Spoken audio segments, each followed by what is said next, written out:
The year was 1221, and the morning air carried the acrid smell of burning timber and something far worse. In the ruins of what had been the thriving city of Nishapur, a young woman named Fatima clutched her infant son to her chest, hiding behind the collapsed stones of what had once been her family's home. Her husband, a respected merchant and part-time warrior, lay somewhere among the thousands of bodies that littered the streets. But death had been a mercy for him. What awaited her and the other surviving women would make his quick end seem like a blessing from Allah himself, the Mongol Empire, stretching from the Pacific Ocean to the gates of Europe, conquered more territory than any force in human history. We remember Genghis Khan for his military genius, his revolutionary cavalry tactics, and the Silk Road trade networks that flourished under Mongol protection. But there's a darker chapter in this history, one that historians have largely relegated to footnotes and academic discussions. The systematic methods the Mongols employed against the wives and daughters of defeated enemies reveal a level of calculated cruelty that goes far beyond the chaos of medieval warfare. When Mongol forces achieved victory, what followed wasn't random violence or the uncontrolled rage of battle-hardened warriors. It was policy, deliberate, methodical, and designed not just to punish the defeated, but to send a message that would echo across continents and generations. The fate that awaited women in conquered territories was so horrific that entire cities would surrender without resistance rather than subject their mothers, wives, and daughters to what they knew was coming. The Mongol approach to conquest was unlike anything the world had seen before. Where other armies might loot and withdraw, the Mongols implemented what their own records called the Complete Subjugation Protocol. This wasn't born from barbarism or lack of civilization. The Mongols were remarkably sophisticated in their military organization, their communication systems, and their administrative capabilities.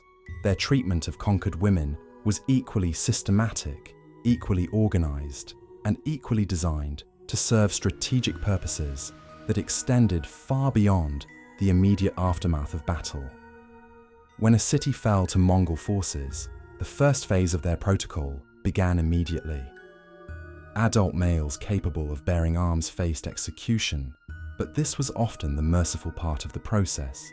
Women were separated into distinct categories based on age, physical condition, and perceived value to the Mongol war machine. This sorting happened in public spaces, often in the central squares where the community had once gathered for markets and celebrations. The psychological impact was intentional. Families were forced to watch as their loved ones were evaluated like livestock, assigned to different fates based on criteria that reduced human beings to their most basic physical characteristics. Young women between roughly 15 and 30 comprised what Mongol administrators termed the primary acquisition group. These weren't abstract military decisions made by distant commanders. Local Mongol officers carried detailed instructions on evaluation criteria, transportation procedures, and ultimate destinations for different categories of captives. The paperwork existed because this was business, conducted with the same attention to logistics that the Mongols brought to their revolutionary military campaigns. The evaluation process itself was designed to maximize psychological trauma. Women were examined in full view of their families and neighbors, their physical attributes assessed and recorded by Mongol scribes, who maintained detailed inventories of human captives alongside records of gold, silk, and horses. A typical entry in surviving Mongol administrative documents might list 23 females, ages 16 to 28, suitable for transport to the Great Khan's territories, estimated value equivalent to 40 horses. But the true horror wasn't in being selected, it was in being left behind. Women deemed too old or physically unsuitable faced immediate execution, often forced to watch as their daughters were loaded onto transport wagons. Mothers were deliberately separated from young children, not for practical reasons, but because Mongol strategists had learned that psychological warfare was as effective as any weapon.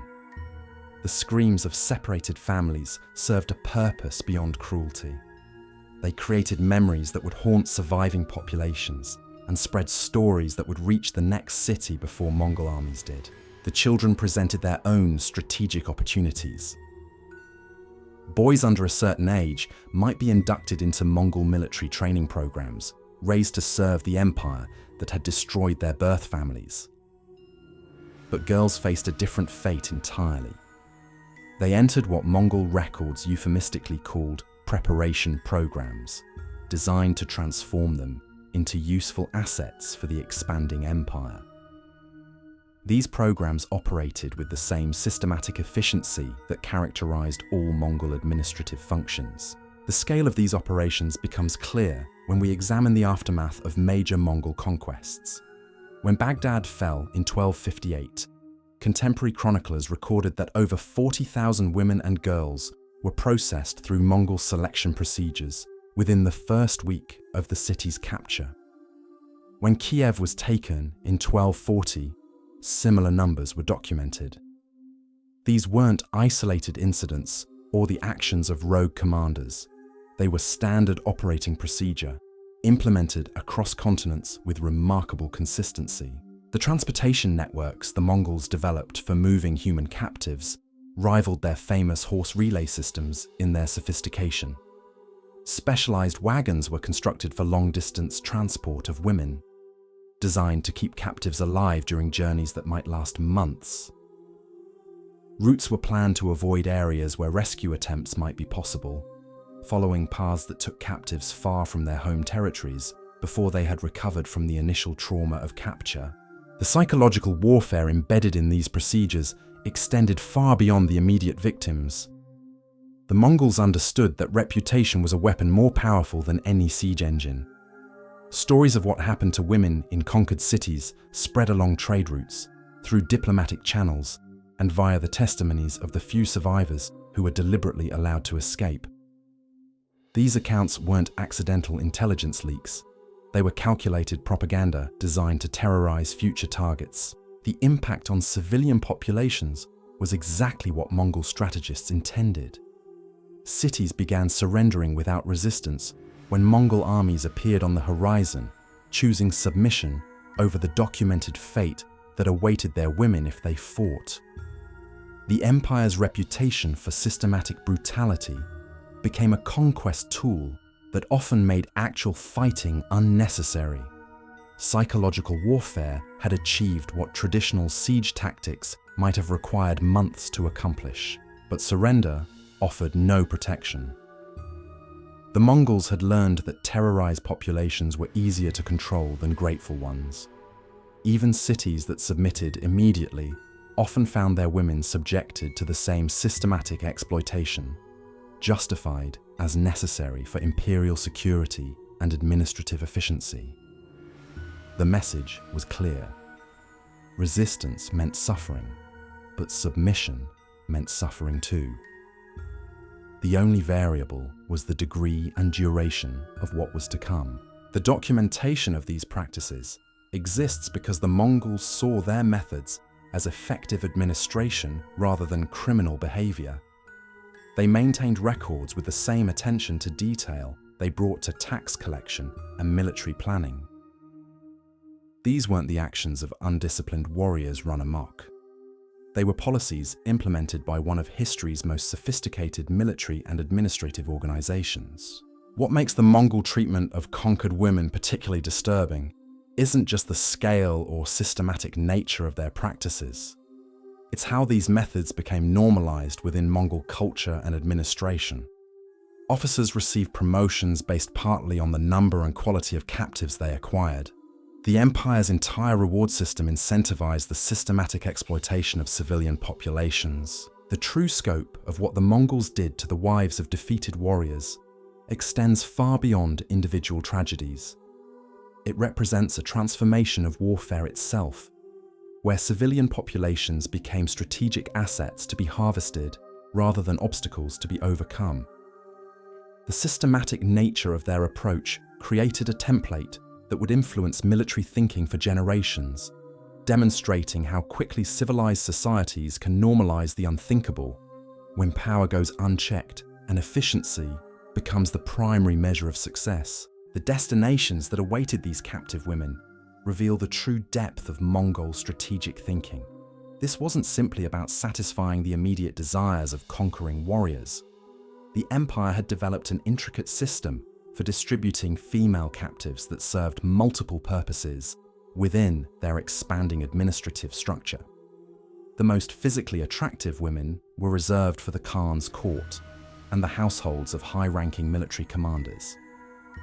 But even this selection process carried layers of calculated humiliation designed to break psychological resistance before the real exploitation began.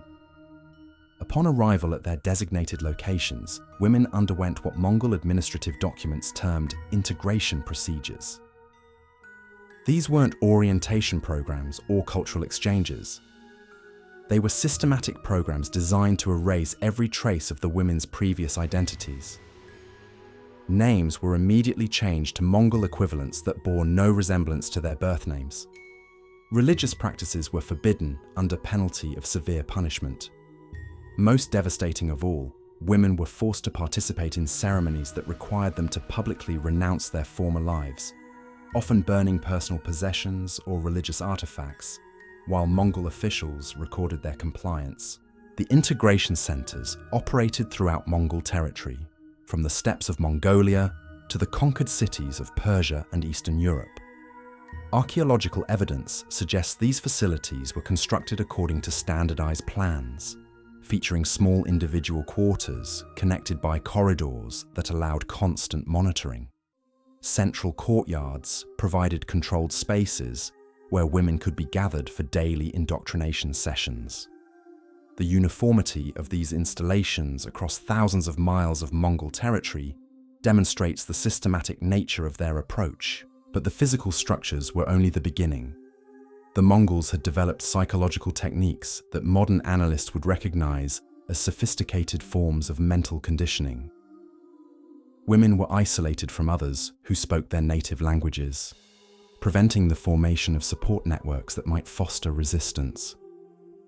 They were given new identities complete with fabricated histories that portrayed their previous lives as inferior and their current situation as an improvement. Most insidiously, they were told that their families had been completely exterminated, eliminating hope of rescue or return. The empire invested considerable resources in maintaining these psychological fictions because they understood that mental control was more effective than physical restraints. Women who believed their previous lives had been completely erased were less likely to attempt escape and more compliant with their assigned roles. Mongol administrators became experts in identifying and exploiting psychological vulnerabilities, developing techniques for breaking down individual resistance that operated with industrial efficiency. The breeding programs that emerged from this system represent perhaps the most horrific aspect of Mongol practices. Women who survived the initial trauma of capture and integration were assigned to reproductive roles that served the empire's long-term demographic strategies. The Mongols understood that conquered territories needed population replacement, but they wanted that population to be genetically and culturally tied to Mongol interests rather than local traditions. These programs operated according to detailed protocols that treated human reproduction like agricultural planning. Women were grouped according to age and physical condition, with those deemed most suitable for childbearing receiving better nutrition and medical care. But this wasn't compassion. It was livestock management applied to human beings. Pregnancy rates were monitored and recorded with the same attention to detail that Mongol administrators brought to horsebreeding or agricultural yields. The children born from these forced relationships faced predetermined fates based on gender and physical characteristics that might indicate their usefulness to the empire. Sons who showed promise were often removed from their mothers at young ages and inducted into Mongol military or administrative training programs. These boys grew up knowing they were products of conquest, but were taught to see this as an honor rather than a tragedy.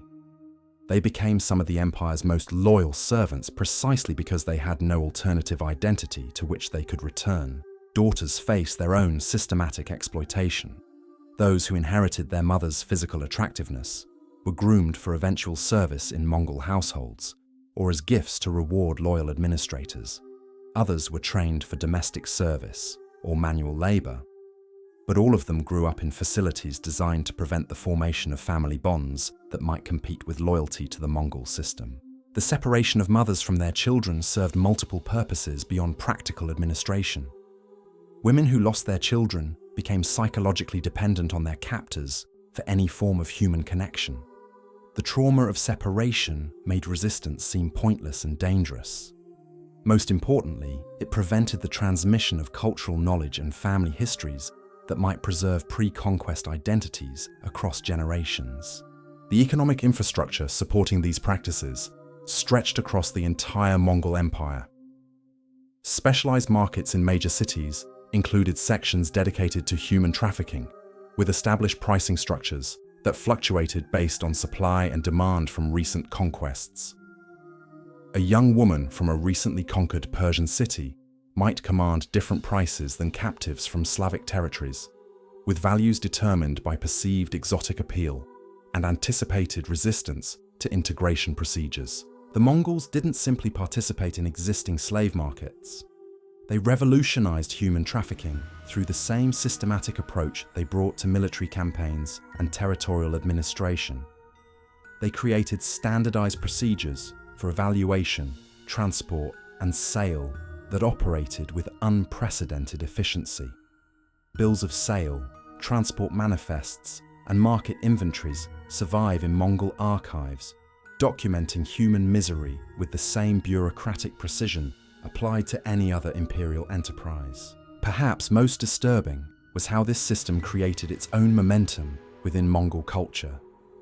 Military commanders who acquired valuable female captives received recognition and advancement within imperial hierarchies. Slave traders who supplied high-quality women gained preferential treatment in other commercial dealings.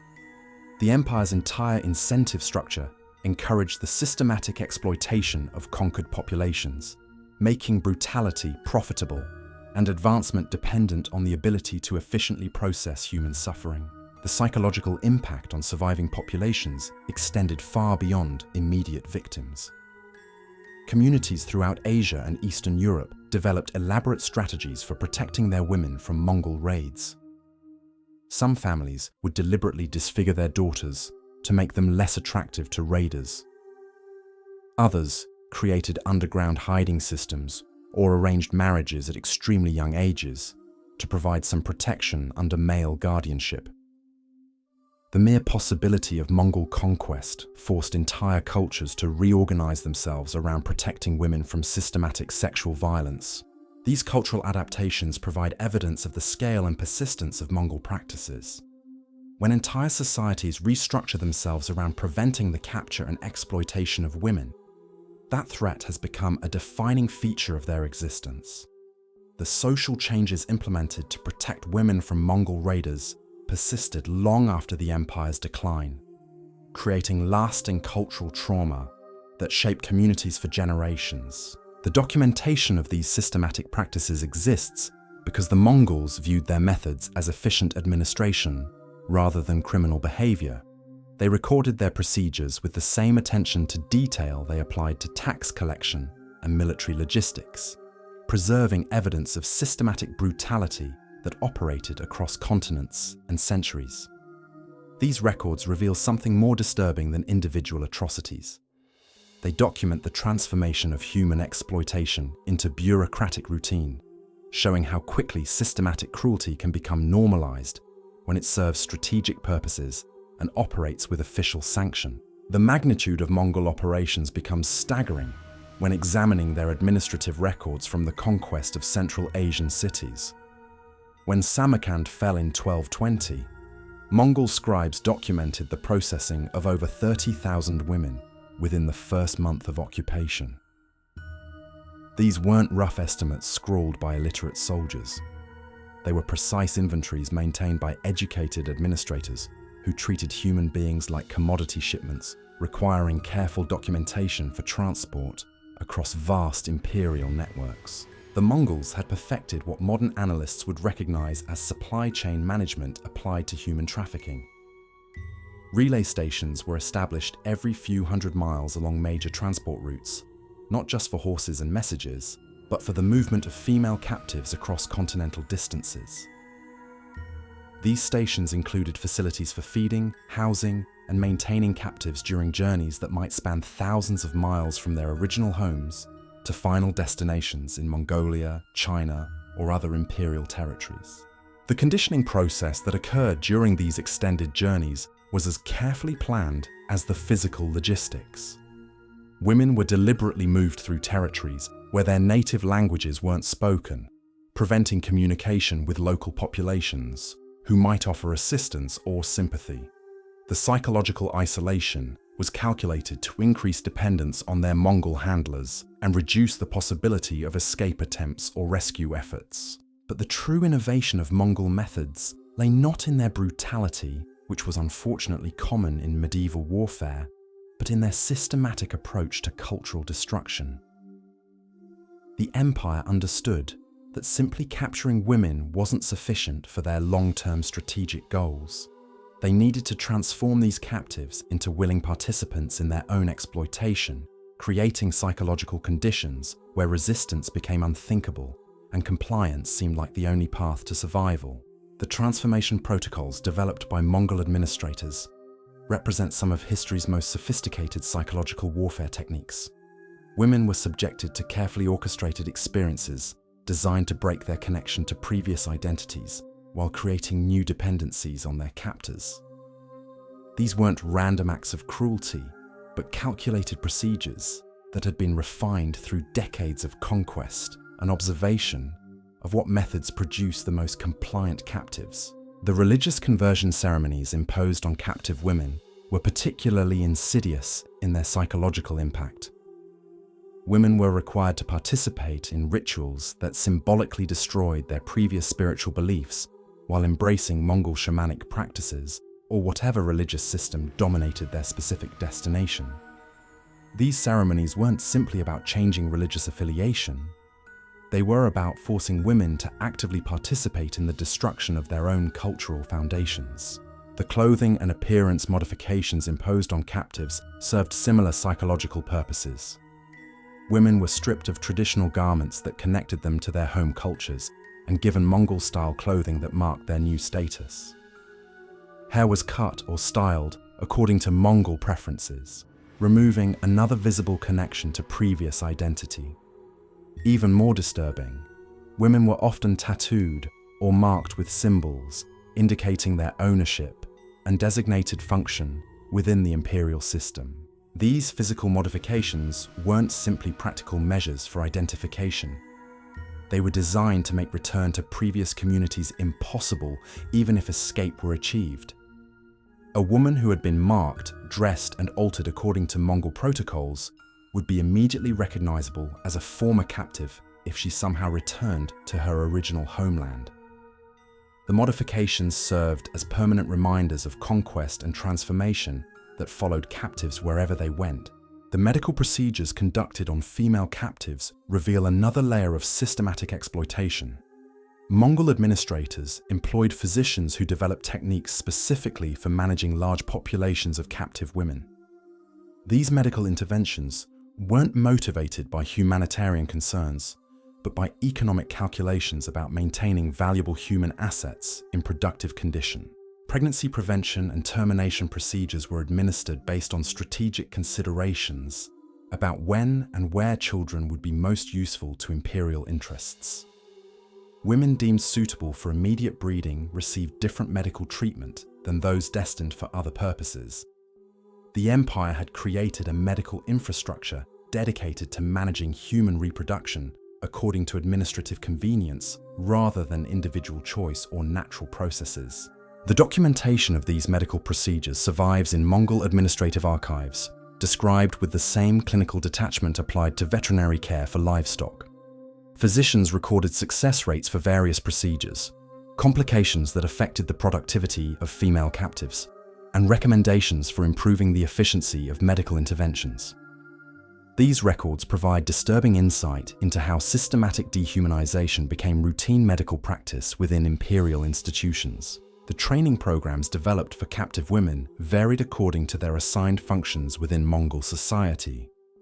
Those destined for domestic service underwent instruction in Mongol household customs, cooking techniques, and the complex social hierarchies that governed interactions within elite households.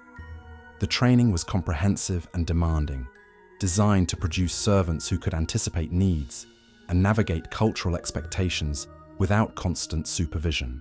Women assigned to reproductive roles received different instruction focused on prenatal care, child-rearing practices that served Mongol interests, and the behavioral expectations that would govern their interactions with Mongol men.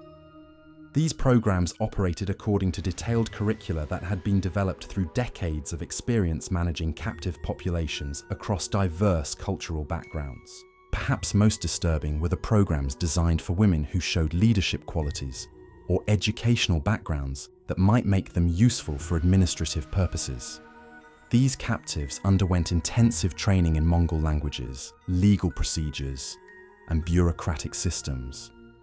They were being prepared to serve as intermediaries between Mongol administrators and local populations in conquered territories. The irony was crushing. Intelligent, capable women who had been torn from their families and communities were being trained to facilitate the same systematic exploitation that had destroyed their own lives. They were being transformed into instruments of imperial policy that would help process future captives through the same horrific procedures they had endured. The empire's approach to managing these trained intermediaries reveals sophisticated understanding of psychological manipulation. Women who demonstrated competence in their assigned roles received privileges and status improvements that created investment in the system that had enslaved them. They were given authority over other captives, creating hierarchies that prevented unified resistance while making individual women complicit in the exploitation of others. The systematic exploitation of conquered women by the Mongol Empire represents one of history's most comprehensive programs of cultural destruction and human trafficking. What began as military strategy evolved into an industrial system that processed hundreds of thousands of women across 3 continents over the course of 2 centuries. The bureaucratic precision with which these horrors were documented and administered reveals something more disturbing than random wartime brutality. It shows how quickly systematic cruelty can become normalized when it serves strategic purposes and operates with official sanction. The Mongols transformed warfare itself, proving that psychological terror could be as effective as any military technology. Their reputation for systematic brutality became a weapon that conquered cities before armies even arrived. But the true legacy of their methods lies not just in the immediate suffering they caused, but in the cultural trauma that persisted for generations.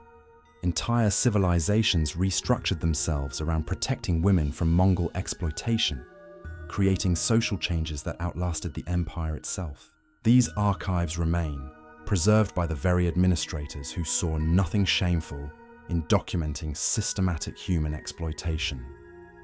They serve as evidence of what becomes possible when power operates without restraint and efficiency becomes the only measure of success. The fate that befell women like Fatima in Nishapur was replicated across continents, transforming individual tragedies into imperial policy that shaped the course of world history through methods that truly were worse than death.